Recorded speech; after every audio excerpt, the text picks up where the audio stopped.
Good morning, everyone. I'm Clarissa Aquino, Secretary of Pastor and your moderator for this portion of our program today. With me is Pastor King Flores, Chairman of the Transform Our World Philippines and President of Pastor. Before we begin our program, here are some reminders. Please be informed that this program will be recorded. We're also live through the official Facebook page of the Pastor Prayer Movement. May we request everyone to please mute your microphone, especially during the presentation, to avoid interruption.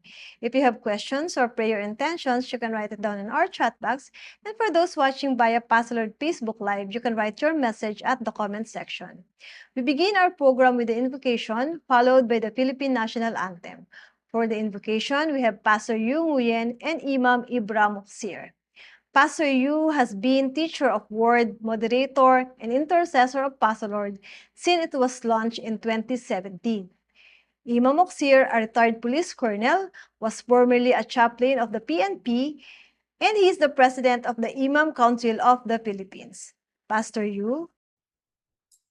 Let us bow our heads and pray.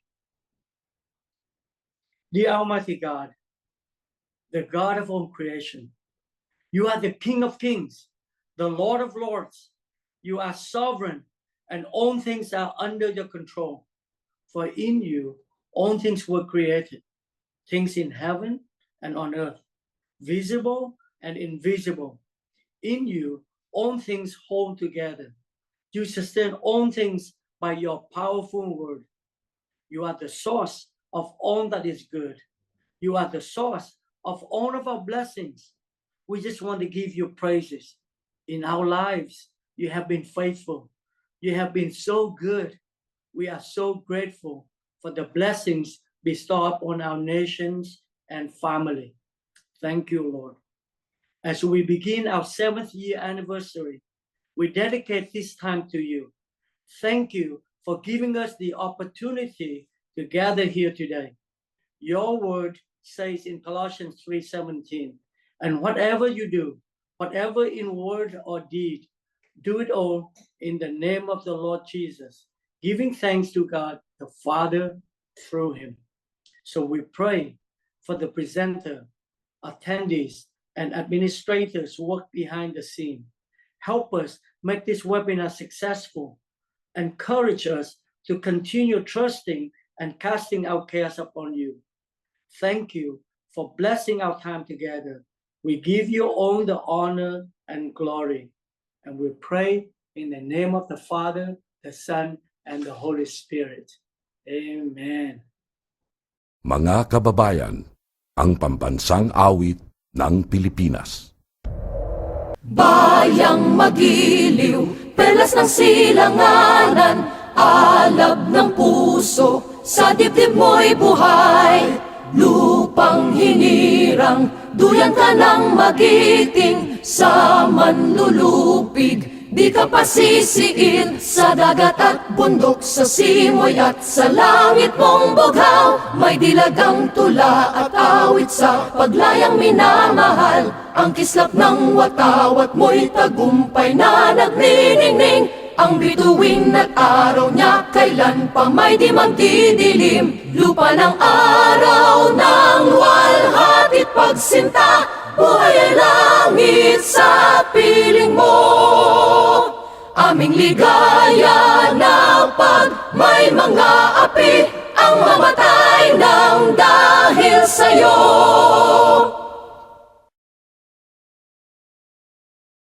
Hello everyone, I am Trina Pimentel Gana, the host for today and the granddaughter of Nanay Bing Pimentel and Tatay Nene Pimentel.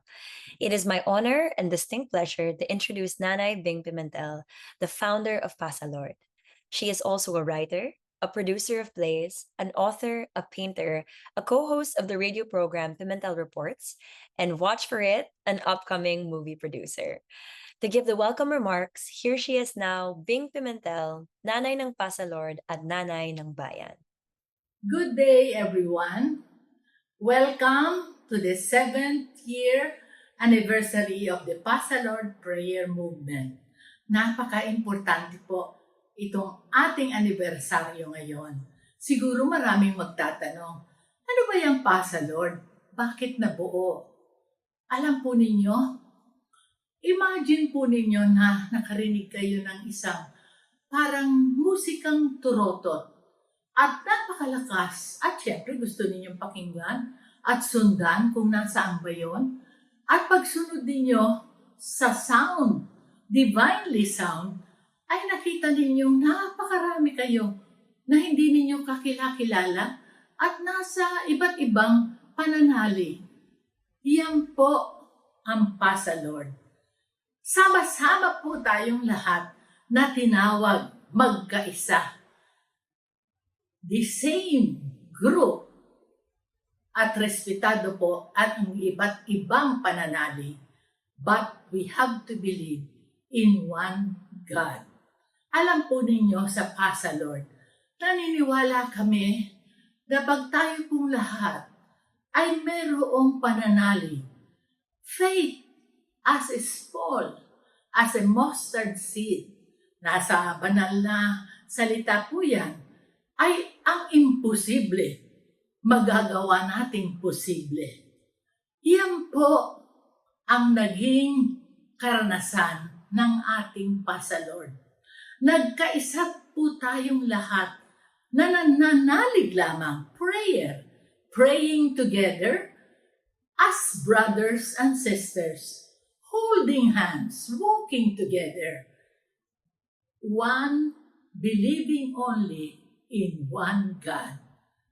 So ngayon pong araw na ito, ating pong ipinagdiriwang ang pagkakaisa nating lahat na nananalig sa isang Panginoon.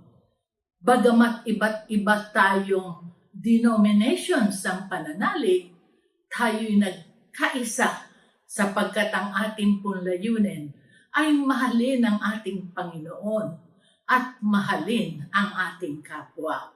Kung kaya't ngayong umaga, makakarinig po kayo ng maraming sharing at saka ang history po ng Pasalord Prayer Movement.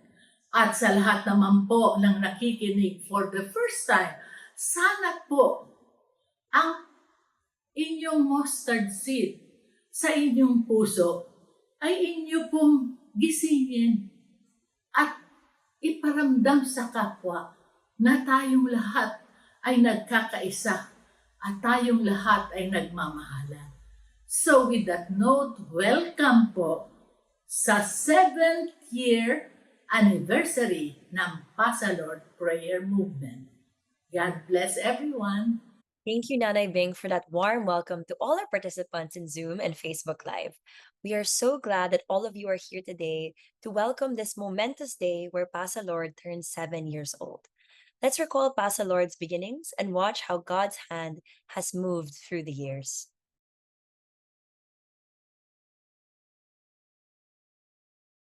War broke out in the Muslim city of Marawi in Mindanao on May 23, 2017. The people lost their homes, livelihood, and loved ones. Nanay Bing Pimentel's heart went out to the people of Marawi and the soldiers who were fighting ISIS-backed insurgents. She wanted the fighting to end. Dahil sa pangyayaring nakikita natin sa ating kapaligiran, tulad ng gera sa Marawi, parang napakagulo sa ating bayan. Bilang isang ina, bilang isang galing sa Mindanao, naisip po natin, ano kaya Panginoon ang dapat naming gawin para makatulong? Ang nasa isip po natin ay tayo lamang pong lahat ay makakatulong kung tayo po ay magdadasal. On May 31, Nanay Bing shared her burden with our Bible study group and asked us to invite friends to a very important meeting the following Wednesday. 16 people showed up at Pancake House in Greenfield District on June 7. Together, we convened a new prayer movement called Pasalord. Saan nakuha yung pangalan na Pasalord? Alam po ninyo ang ating mga kabataan. Palagi hong nagsasabi, pasalod, pasalod, pasalod sa telepono, pero napakaganda hong pakinggan, pasa kay Lord lahat ng problema.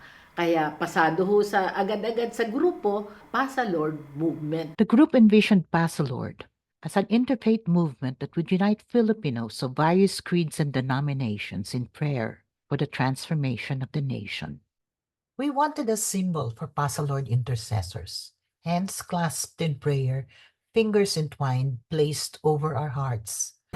Halina't pagsamahin, pagyakapin ng kamay, tapat sa puso mo at sa aming sumabay. Yumuko, pumikit, manalangin may pag-asa. Lahat ng iyong problema sa Diyos na lang ipasa. Ipasa, Lord. Tara na, ipasa, Lord. Nanay being asked, when shall we launch the movement?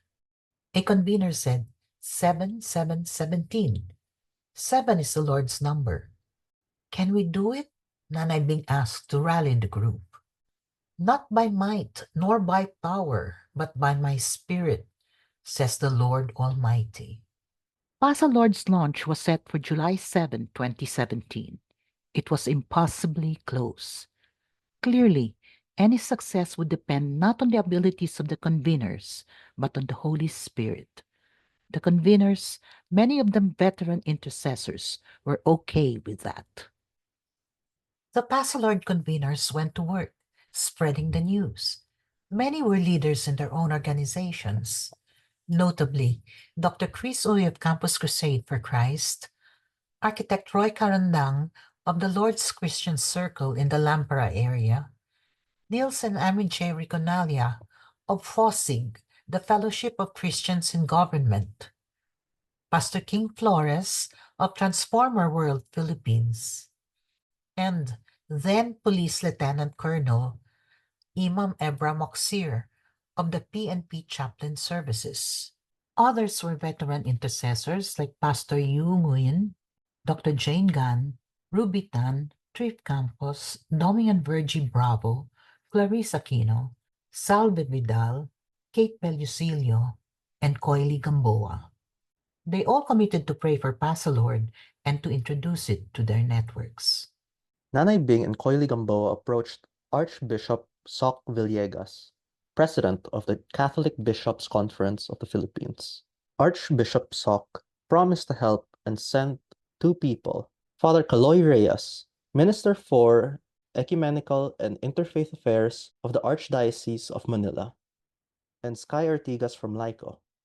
Father Caloy brought Imam Ebra Moksir, the president of the Imam Council of the Philippines, to PASA Lord. Imam Moksir was a police lieutenant colonel and the chaplain of the PNP.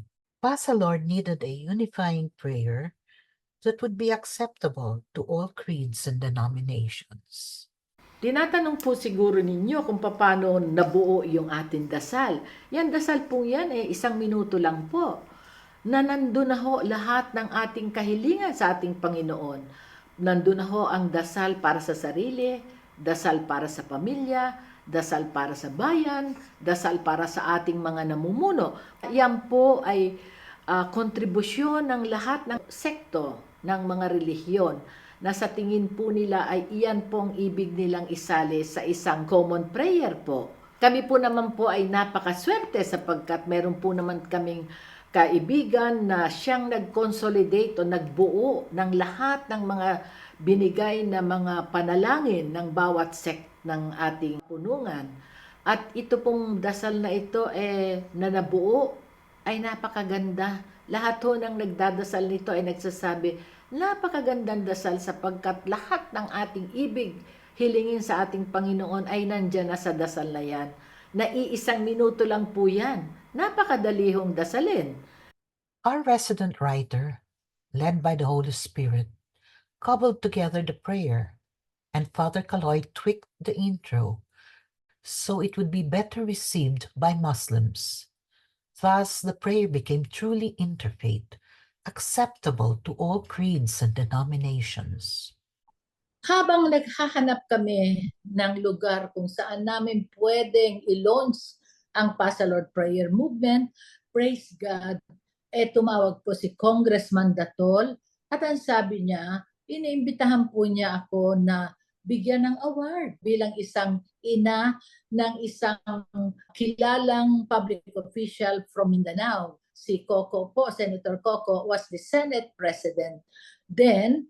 And of course, dahil po malapit din sa atin si Vice Mayor Belmonte, inimbitahan din po ni Congressman at very, very, very lucky po tayo at saka dahil po sa dasal ng lahat, they were the ones who really gave Moranto Theater sa amin.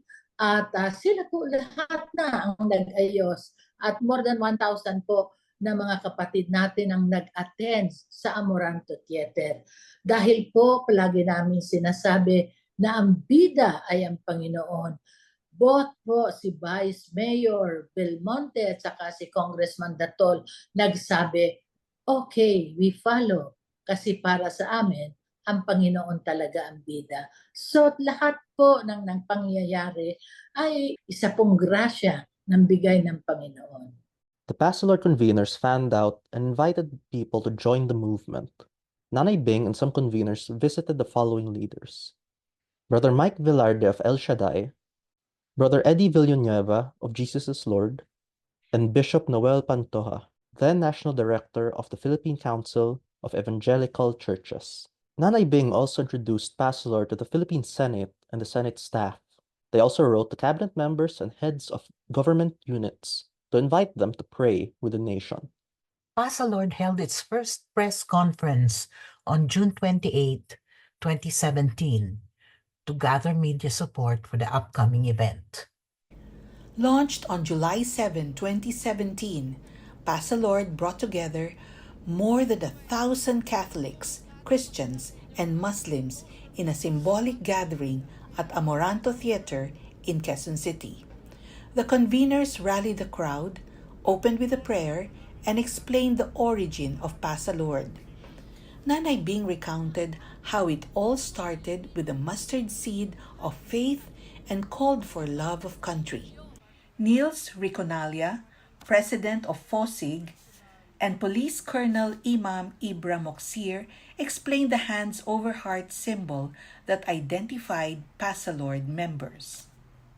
Tayo ay magkaisa, ang sa mga Pilipino, Kristiyano, Muslim, ay ganito tayo at ikuha natin sa ating puso. Dahil ang tinitingnan ng Allah, yung ano ang nasa puso natin. At 12 noon, Nanay Bing and Dr. Chris Uy of Campus Crusade for Christ said the prayers in English and Filipino. Dulce rendered a love song to God and sang Bayan Ko, Stirring Up Love of Country. And Gary Galvez closed the event with the Pasalord rap. Pau Chavez sang the Pasalord song composed by Nanay Bing.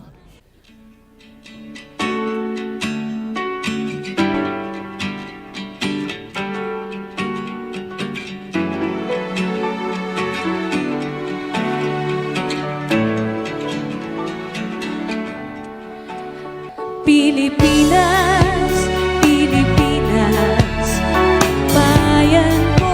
Yan, maganda po. Lupang hinirang mahal ko. Buhay ko'y arugamo. Ako may litong-litong, kayot ng kayot. Di man sapat ang pagod, basta't sa kanya kayang-kaya. Palakpakan. May lunas, may ginhawa. Yan. Oras-oras, katuwang at gabay niya siya. Patuloy na lalaban, magmamahalan, aalagaan para sa bayan. Patuloy na lalaban, magmamahalan, aalagaan. Ito na po, sabay-sabay tayo. Pasalord, sabay-sabay po. Pasalord, pasa kay Lord ang lahat ng problema. Pasalord, Pasalord, Pasalord, pasa kay Lord ang lahat ng... Ang ganda po. Pilipinas, Pilipinas, bayan ko, malalampasan ng lahat, manalig ka, may lunas ang lahat ng mga problema. Napabalot man ang kapa, ang nadarama, huwag magsasawang tawagan siya. Oh, manalig ka, may lunas. Oh, palapakan ulit. May ginhawa para mas marinig ko.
Once we put the prayer in the Facebook, the first person to publicly pray the prayer was Ted Filon.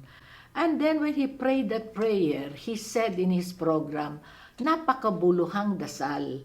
And everybody called me. And I must say that when they told me that Ted Filon was praying our prayer, I realized that at that point in time, I was just an instrument. We were just an instrument because I felt that the Holy Spirit was taking over. That's why it was like a wildfire. I really cried because I knew at that very moment that I was no longer the person in charge. It was already taken over by the Holy Spirit. Suddenly, after that, everything really was just easy. The whole KBP supported the July 7, 17, and Mr. Basbanyo, who was head of that KBP, he said he will really make sure that they will pray on that day. And all the radio stations prayed on that day at exactly 12 noon. We wrote to all establishments, to all schools, and we got feedback that they really prayed. SM prayed, and they sent pictures that they prayed on that specific date. And in all schools, my granddaughter was going to Ateneo. She told me when she came back, Lola, we prayed.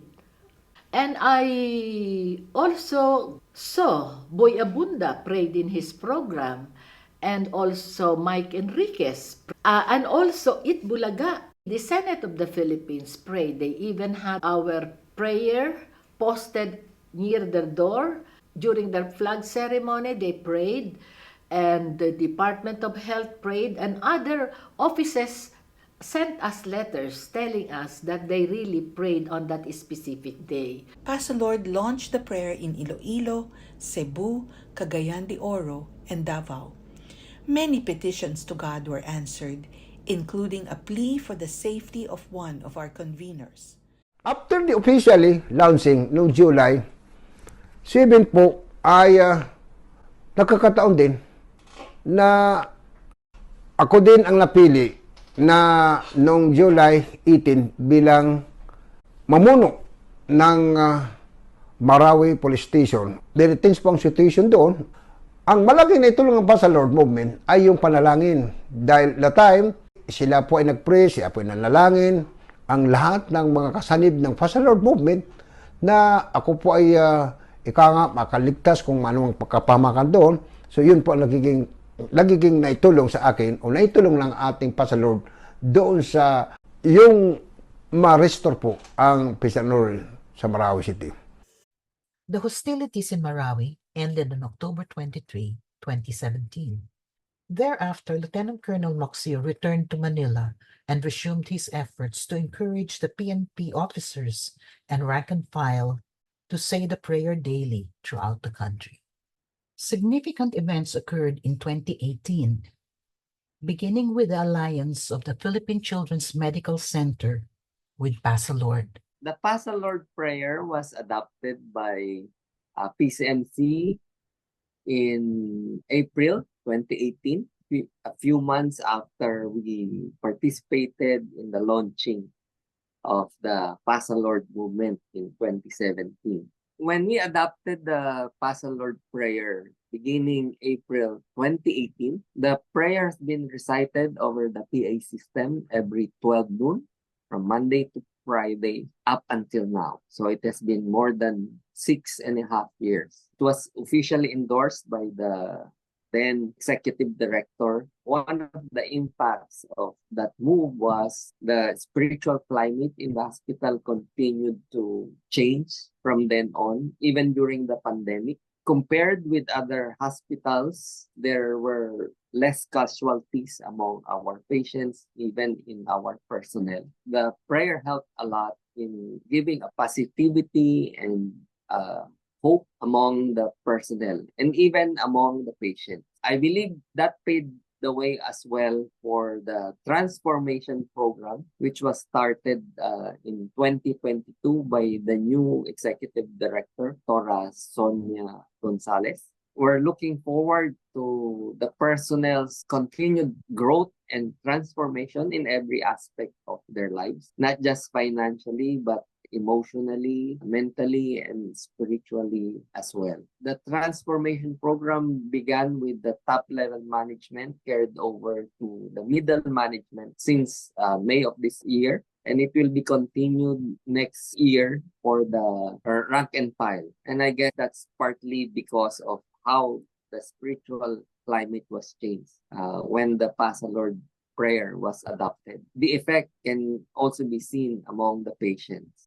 On June 21, 2018, members of Pass the Lord and heads of communities of different faiths signed a covenant with God to pray and work for the transformation of the nation.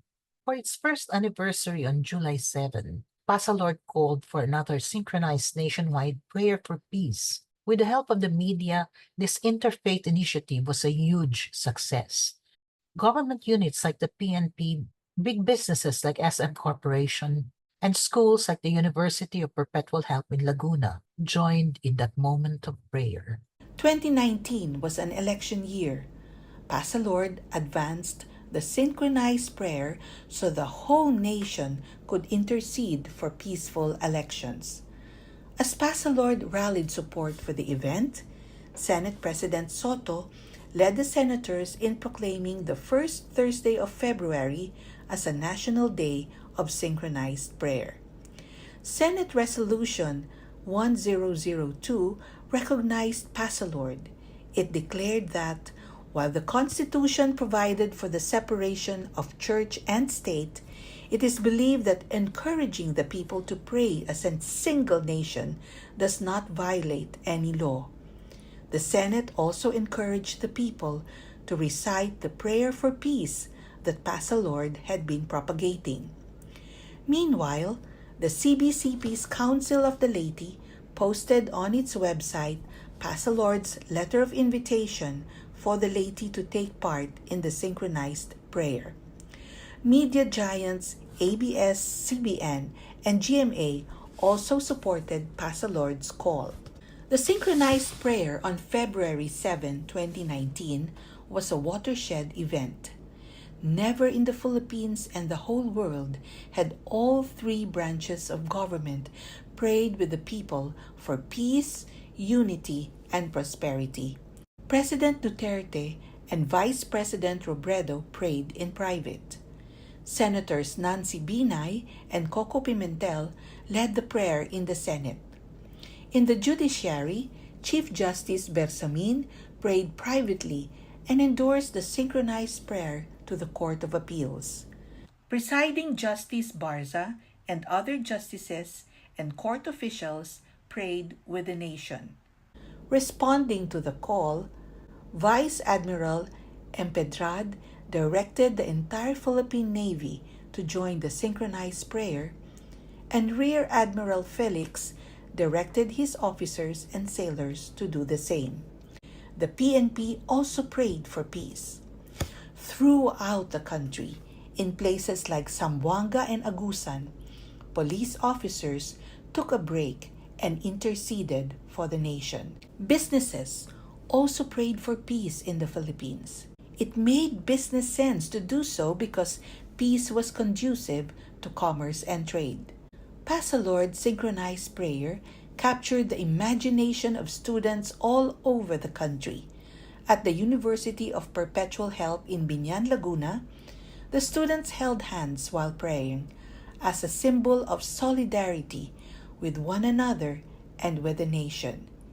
In other places, they wore colors of the flag symbolizing a newly awakened love of country. In another breakthrough, Bishop Noel Pantoja wrote the 40,000 churches under the Philippine Council of Evangelical Churches, urging them to join the synchronized prayer. With so many people bombarding the heavens, the 2019 elections turned out to be the most peaceful in recent years. Then in 2020, Pasalord had another breakthrough. The Catholic Bishops' Conference of the Philippines endorsed the synchronized prayer to the prelates of all the dioceses in the country. Pasalord's main event on February 6, 2020 was hosted by the PNP and took place in Camp Crame. The conveners prayed against the COVID virus that was spreading in the Philippines. Subsequently, Pasalord's prayer was updated to include petitions against the COVID pandemic. Vice Admiral Collado led the Armed Forces of the Philippines in a synchronized prayer from the AFP headquarters in Camp Aguinaldo. For the AFP and PNP, battling for the nation in prayer was one more thing they could do to safeguard the nation. At the Senate, Senator Coco Pimentel and his wife, Kathrina U. Pimentel, led the prayer before a crowd of Senate staffers. Since face-to-face gatherings were banned, Pasalord began to meet virtually. On its third anniversary, Pasalord hosted a webinar titled Panalangin ng Pag-asa sa Panginoon sa Panahon ng Pandemya, or Prayer of Hope in the Lord in this time of pandemic. One of its main features was the testimony of Police General Jason Ortizo, the director of the PNP Chaplain Service, who recovered from COVID-19 with the help of many prayers. Noong March 12 ay na-admit po ako sa hospital. Mataas ang lagnat ko, hindi ako makahinga, meron akong ubo. So ang unang diagnosis sa akin po ay may pneumonia ako. And ultimately, it was discovered that I was affected by the COVID-19 virus. And I was actually struggling in the hospital. Na-admit ako March 12. Nung 14, na-intubate po ako. Sabi ko na nga, wag na akong kabitan dyan. But sabi ng doctors, you can hardly breathe. So we need to put this. Pinatulog ako ng mga 10 to 15 seconds. Na-sedate ako. Then when I woke up, mayroon ng tubo na nakakabit sa akin. At dinala na po ako sa ICU. So it was a very challenging moment in my life. Kala ko talaga ay katapusan na ng buhay ko. But the only thing that strengthened me is prayer. Wala na pong iba. No? Wala na pong ibang, not your rank, not your possessions, not anything in this life can save you. But only your prayers to the Lord. No? Na ito talaga ang tinuturo sa atin ng Pasalord movement na ito.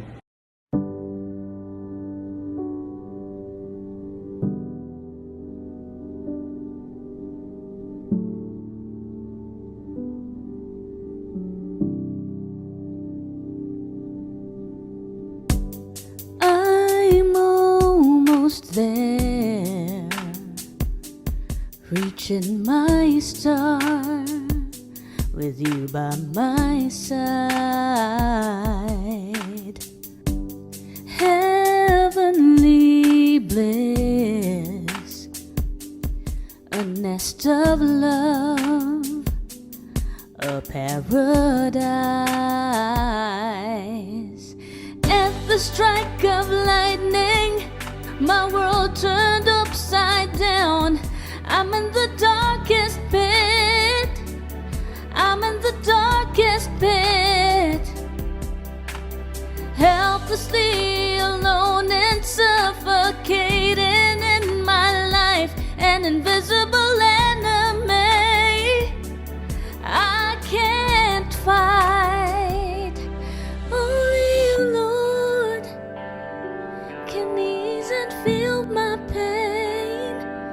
Only you, Lord, complete my life again. Only you, Lord, who loves me endlessly. I am saved. I am saved. I'm almost there, reaching my star with you by my side. Heavenly bliss, a nest of love,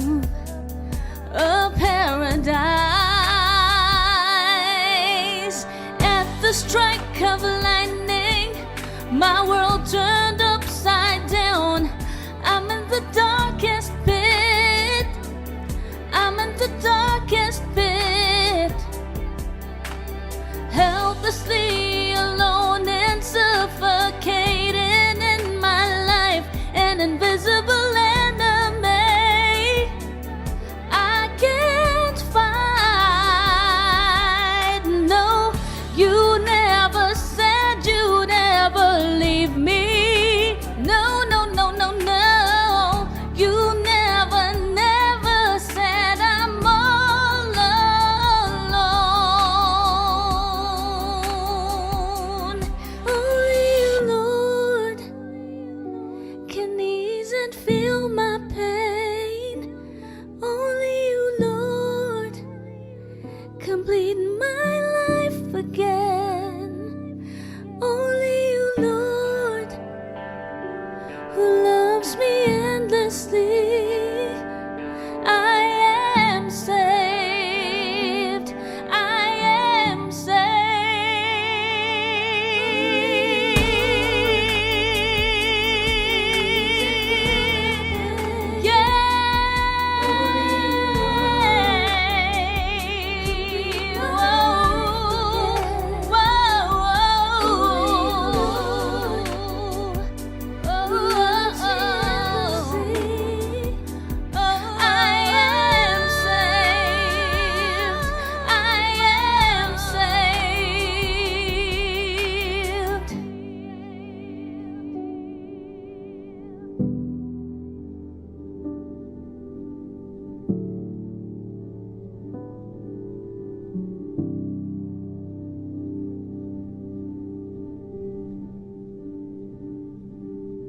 In November, Pasa Lord held another webinar titled Inviting Baby Jesus into Our Homes.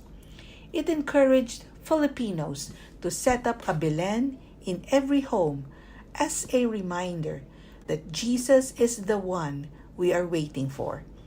It was also a way of putting Jesus back at the center of Christmas. Then in December 2020, Pasa Lord held a powerful webinar titled Bless the Nation. Blessings can overturn curses, so amid the darkness of the COVID pandemic, Pasa Lord lit the way. During the lockdown, when churches were forced to close, Pasa Lord conveners had time to reflect and listen more to God. We became more active virtually. We held prayer meetings and webinars on Zoom, hosting 21 events from the start of 2021 to early 2024. The contents were as varied as the events themselves. Every year, the first big event was the annual synchronized prayer on the first Thursday of February. The prayer touched the hearts of many people, including former Senate President Manny Villar and Senator Cynthia Villar, seen here tapping into the power of two in unified prayer. In 2022, media from all over the country, like Aksyon Radio Bacolod, echoed the call to prayer, sending the message out to their listeners in the farthest corners of their reach. The title of the event resonated in the hearts of the PNP personnel, who fervently uttered a synchronized plea for peace and healing in our land. In 2023, with the blessing of the CBCP, more dioceses responded to the call for synchronized prayer. And in the Antipolo Diocesan Shrine and Parish of St. Paul of the Cross, the Mass celebrant and the faithful knelt to say the prayer at 12 noon. In 2024, the PNP, Pasa Lord's partner in propagating the prayer since 2017, continued to do so. The PNP joyously hosted Pasa Lord's first face-to-face major gathering since the pandemic put a temporary stop to such events. Then PNP Chief General Benjamin Acorda Jr. graced the occasion via a recorded message. Attesting to the importance of the elections, Pasa Lord hosted 7 prayer webinars about it. Pasa Lord also conducted webinars on the powers and responsibilities of public officials, including the President, the Vice President, and governors and mayors. Closer to the barangay elections, Pasalord led prayers for the election of barangay and SK leaders. Then came the one-of-a-kind webinars. Nanay Bing's favorite topic, Growing Our Mustard Seed of Faith, featured Sheila May Lagahit and her preacher daughter, Charis. Teach Us to Pray examined the Our Father, the only prayer that Jesus taught during his public ministry. United in Prayers, Answer to World Peace, was Pasalord's response to war in Israel and the Ukraine.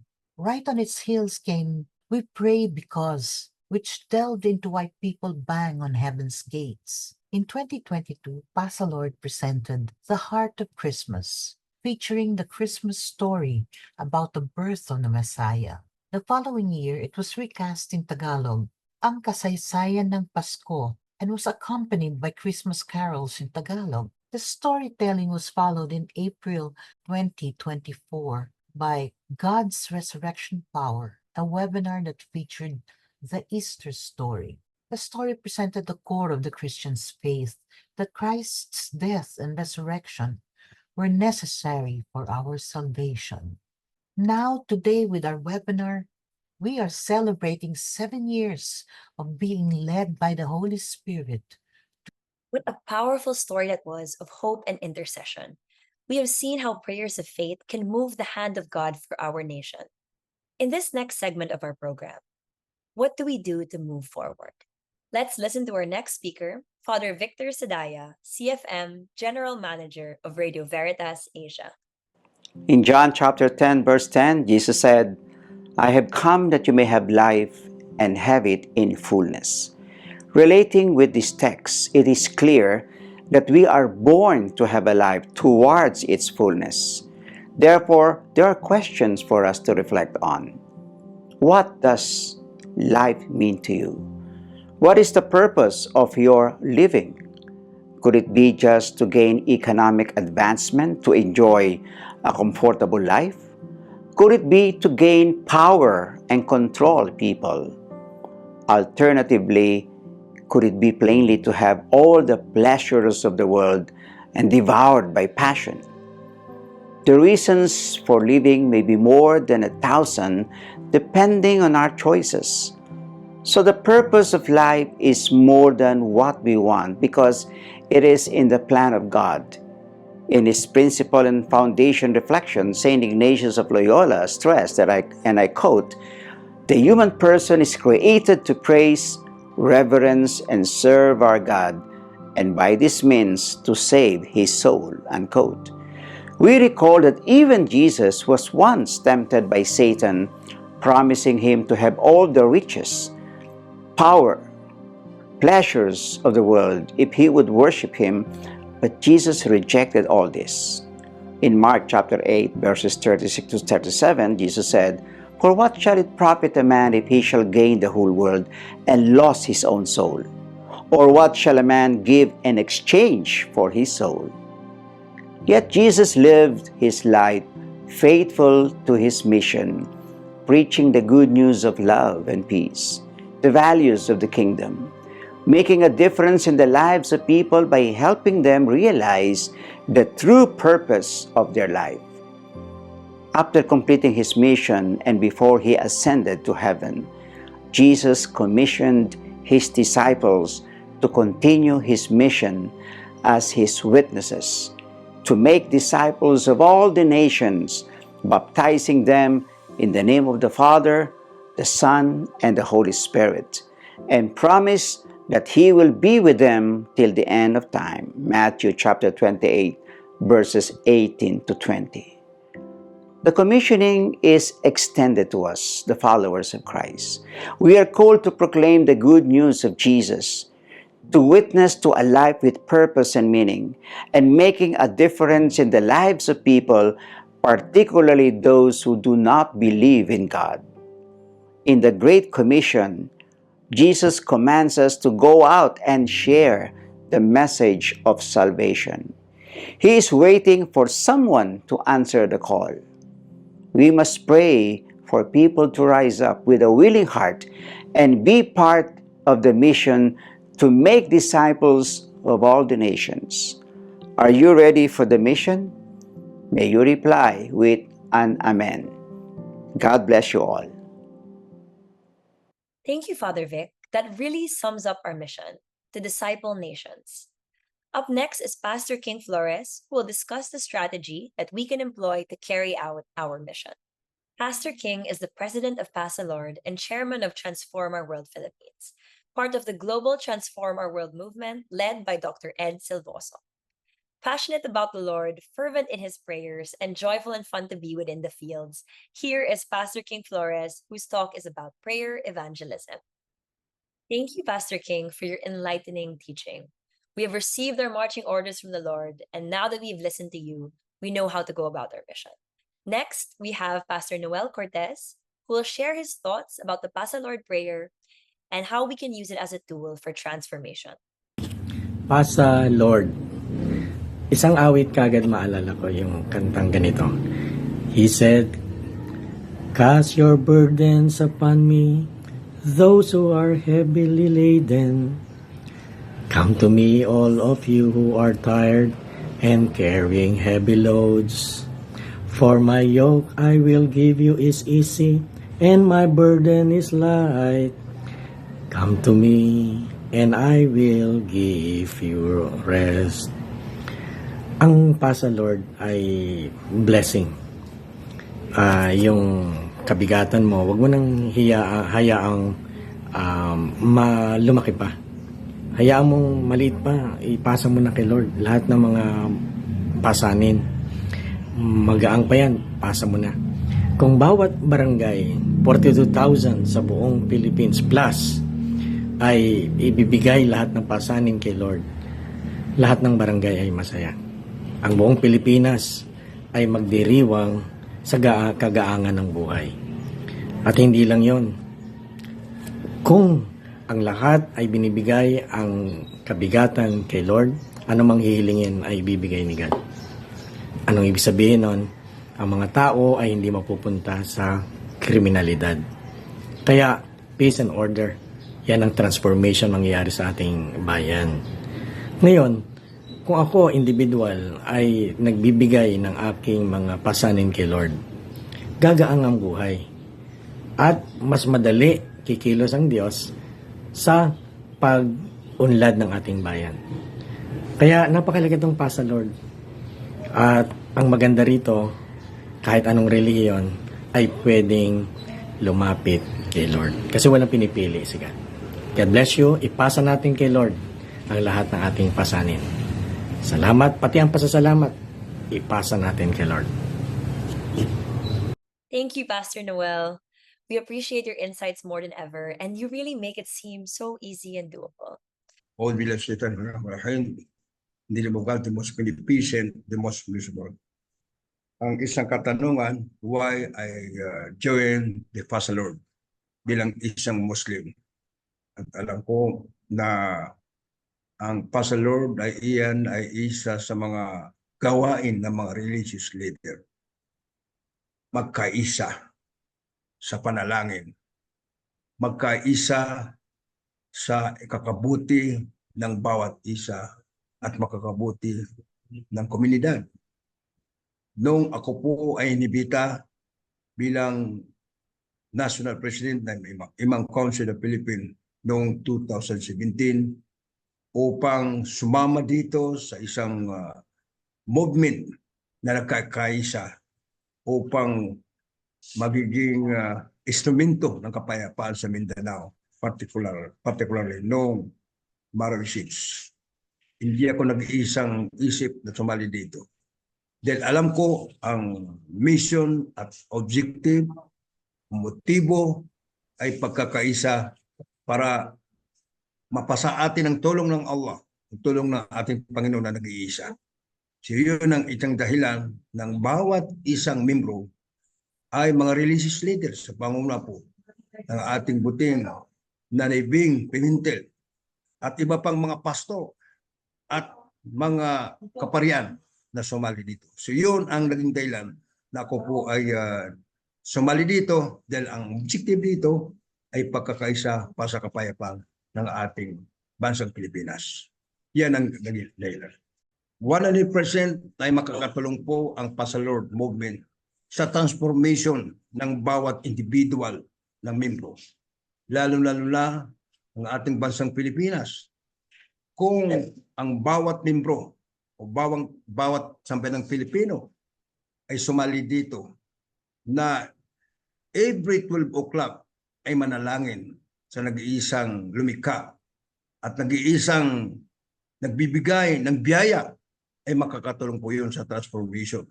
Maliwanag po na sabi ng ating buong may kapal ang Panginoong Allah Subhanahu wa Ta'ala, humingi kayo sa akin at tatanggipin ko ang inyong hiningi. If you pray to me, and I will give you all the means na makakabuti sa inyo. Yan ang aking inaasam-asam. Yan ang aking iningi. No?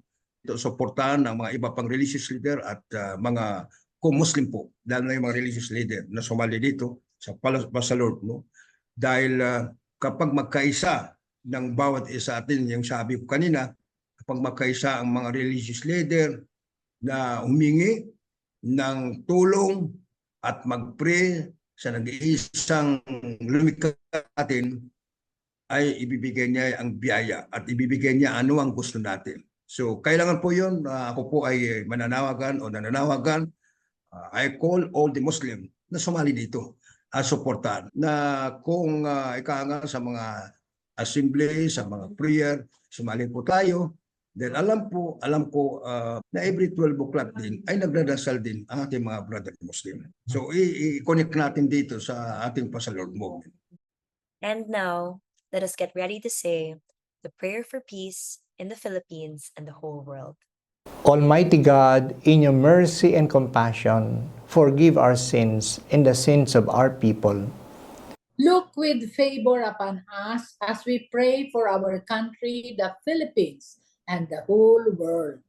Bless all our leaders with good health, wisdom, integrity, truthfulness, and righteousness. Uphold our families and keep our children safe. Help us be moral and upright citizens, living together peacefully with sincerity, loving kindness, acceptance, tolerance, and forgiveness. Protect us from foreign invasion and destructive influences, and defend us from acts of lawlessness, terrorism, and war. Spare us from pandemics, famine, and hopelessness, and help us be good stewards of our environment. Grant our country peace, unity, healing, and prosperity, and bring about the transformation of our nation, so that we may be your light to Asia and the whole world. With joy and thanksgiving, we ask this in your holy name. Amen. What a truly meaningful prayer. I've been praying it for a while now, but I still get so inspired whenever I hear people praying it together. I know that this is what God wants us to do. Next, we have something that always brings tears to my eyes because I'm reminded of God's love, mercy, and faithfulness. Together, let us sing Heal Our Land.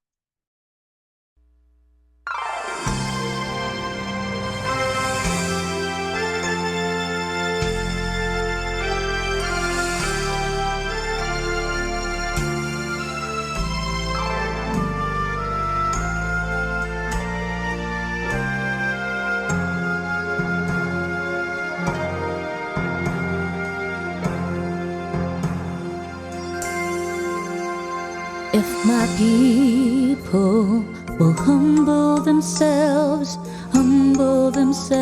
and pray, if they seek my face and humble themselves and turn from their wicked ways, I will hear from heaven and forgive their sins.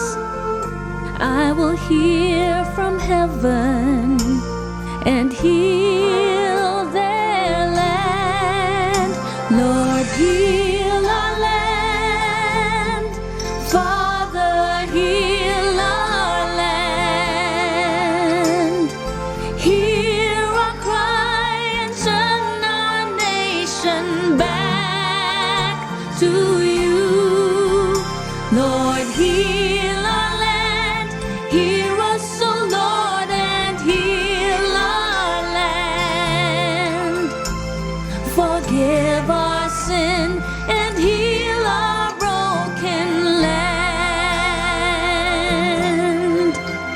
Lord, we bow our knee, we humble ourselves and pray. Lord, we seek your face and humble ourselves and turn from our wicked ways. Father, in your mercy, forgive our sins. Father, in your mercy, come heal our land. Lord, heal our land. Father, heal our land. Hear our cry and turn our nation back to you. Lord, heal our land. Hear us, O Lord, and heal our land. Forgive our sin and heal our broken land. Lord, heal our land. Father, heal our land. Hear our cry and turn our nation back to you. Lord, heal our land. Hear us, O Lord, and heal our land. Forgive our sin and heal our broken land.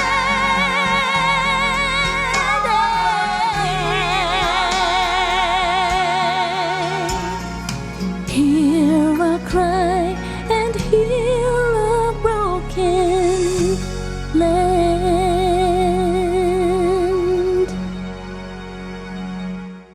That song always tugs at the heartstrings. And now, at the end of our program, I would like to bring back Nanay Bing Pimentel and Pastor King Flores for the afterglow. Let's wrap it up, everybody. Goodbye and enjoy the rap. Ugaling manalangin sa tanghali manalangin. Ugaling manalangin sa tanghali manalangin sa tanghali manalangin. Mahal kong Pilipinas, napakaraming dinaranas. Handa mo palang mga problema at himala na lang ang lunas. Kahirapan, korupsyon, walang tigil na patayan. Iilan pa lamang yan sa tunay na kalagayan. Napakaraming sinubukan sa sariling kakayanan, alang-alang sa pag-ibig sa ating inang bayan. Pilipinas, Pilipinas, ang pwede kong gawin, makikisa sa Lord pagtanghali manalangin. Ugaling, pagsamahin, pagyakapin ng kamay, sa puso ay tapat at sa amin sumabay. Pumikit, yumuko, manalangin, may pag-asa. Lahat ng iyong problema sa Diyos na lang ipasa. Ipasa Lord, tara na, ipasa Lord. Sige na, ipasa Lord. Tara na, ipasa Lord. Ipasa Lord. May problema ka sa pera, ipasa Lord. May problema sa pamilya, ipasa Lord. May problema pa sa droga, ipasa Lord. Ipasa Lord. Ipasa Lord. Nasa Diyos ang awa, nasa tao ang gawa. Ang totoo, kapatid, wala namang magagawa. Limitado talaga ang ating kakayanan. Paano matutugunan pangangailangan ng bayan? Kung gagawin mag-isa, baka sakali baka wala. Kung ipapasa mo kay Lord, tiyak mahimala. Kaya't ako'y nananawagan sa lahat ng kapatiran. Tara na't magpasa Lord bago pa magtanghalian. Ugaling, pagsamahin, pagyakapin ng kamay, sa puso ay tapat at sa amin sumabay. Pumikit, yumuko, manalangin, may pag-asa. Lahat ng iyong problema sa Diyos na lang ipasa. Ipasa Lord, tara na, ipasa Lord. Sige na, ipasa Lord. Tara na, ipasa Lord. Ipasa Lord. May problema ka sa pera, ipasa Lord. May problema sa pamilya, ipasa Lord. May problema ba sa droga, ipasa Lord. Ipasa Lord.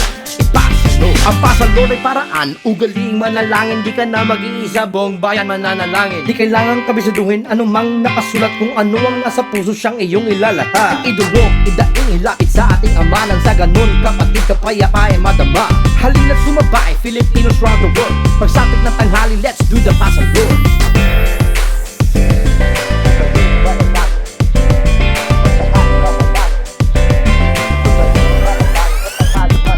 Ipasa Lord, tara na, ipasa Lord. Sige na, ipasa Lord. Tara na, ipasa Lord. Ipasa Lord. May problema ka sa pera, ipasa Lord. May problema sa pamilya, ipasa Lord. May problema ba sa droga, ipasa Lord. Ipasa Lord. Ipasa Lord. Ipasa Lord. Tara na,